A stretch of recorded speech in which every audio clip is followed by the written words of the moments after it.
Hello guys, আজকে আমরা গেছি মুরগির জাত।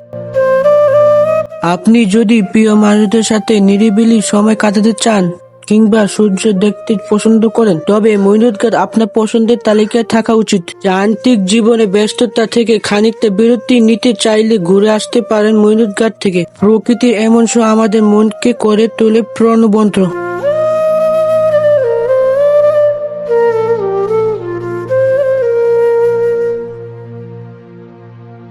এই যে দেখুন চুরির দোকান, যাদের চুরি লাগবে আমাকে কমেন্টে বলবেন।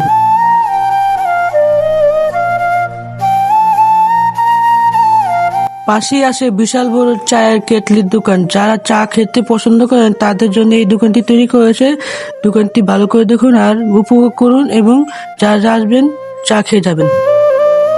অনেকেই হয়তো জানেন না, ডোহারের মইনুদ্গাত এলে কেবল নদী দেখা যায় না, আসে সুতোয় থিলাটিও।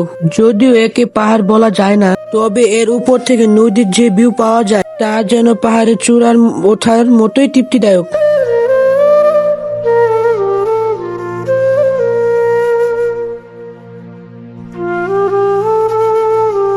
এবার নামার পালা। উপরে ওঠার চেয়ে নামার সময়টা বেশ মজার, তবে একটু সাবধানে নামতে হয়। আপনি যদি মইনুদ্গাতে আসেন তবে এই থিলায় ওঠা মিস করবেন না।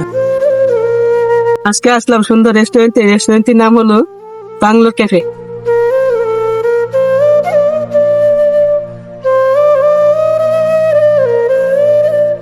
দেখুন নদীর জলে প্রশান্তে একটি কুকুর কিভাবে সময় কাটাচ্ছে।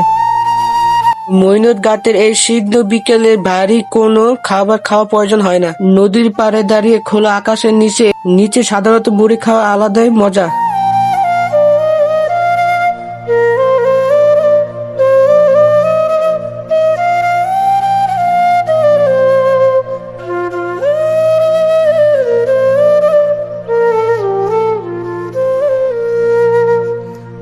চলুন বাড়ির দিকে রওনা দেওয়া যাক।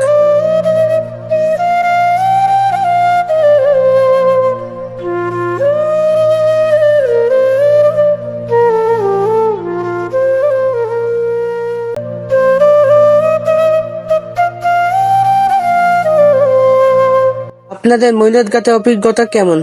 কমেন্টে জানাতে বলবেন না। দেখা হবে পরের ব্লগে। ধন্যবাদ।